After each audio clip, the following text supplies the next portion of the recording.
உலக வரலாற்றில் மிக மோசமான நிகழ்வு என்பது கடல் நீர் வற்று போவதுதான். அப்படி ஒரு நிகழ்வு நடந்துள்ளது. அது எந்த நாடு? வாங்க பார்க்கலாம். காலநிலை மாற்றம் இப்போது மிகப்பெரிய பிரச்சனையாக மாறிவிட்டது. காலநிலை மாற்றத்தால் புவி வேகமாக வெப்பமாகி வரும் நிலையில் இதனால் ஏற்படும் பேரழிவை உலகம் அனுபவித்து வருகிறது. வரும் காலங்களில் புவி வெப்பமயமாதல் காரணமாக மோசமான பாதிப்புகள் ஏற்படும் என்று வல்லுநர்கள் எச்சரிக்கை விடுத்துள்ளனர். ஆனால் இப்போது உலகில் நமது கண் முன்னாலேயே ஒரு பேரழிவு நடந்துள்ளது. 50 ஆண்டுகளில் ஒட்டுமொத்தமாக மிகப்பெரிய நீர்நிலை மாயமாக்கியுள்ளது.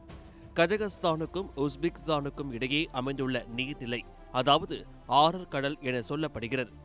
என்னதான் இதன் பெயரில் கடல் என இருந்தாலும் உண்மையில் இது ஒரு ஏரி. நியோஜின் கால இறுதியில் 2.3 கோடி முதல் 26 லட்சம் ஆண்டுகளுக்கு முன்பு உருவான இந்த ஏரி கடலைப் போல பிரம்மாண்டமானதாக இருந்துள்ளது. இதன் காரணமாகவே இந்த நன்னீர் ஏரியை ஆரல் கடல் என அழைத்துள்ளனர். ஒரு காலத்தில் கடலை போல பிரம்மாண்டமான ஏரி 2010ஆம் ஆண்டில் மொத்தமாக வறண்டு போனது.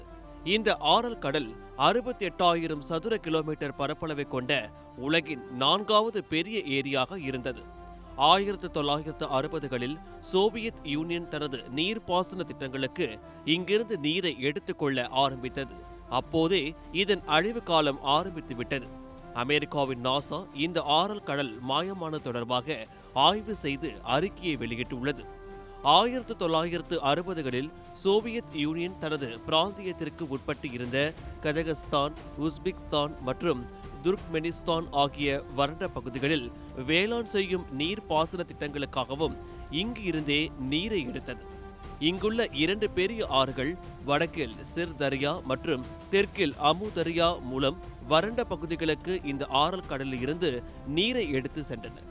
இதன் மூலம் அந்த பகுதிகளில் விவசாயம் மிக பெரிய அளவில் அதிகரித்தாலும் கூட இந்த நீர்நிலையை மிக கடுமையாக பாதித்தது. ஒரு கட்டத்தில் இந்த ஏரி முழுமையாக வறண்டு போகும் நிலையில் இருந்தது.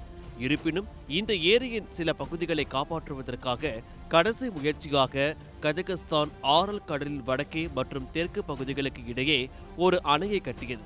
இதன் மூலம் ஓரளவுக்கு நீரை சேமித்து வைக்க முடிந்தது.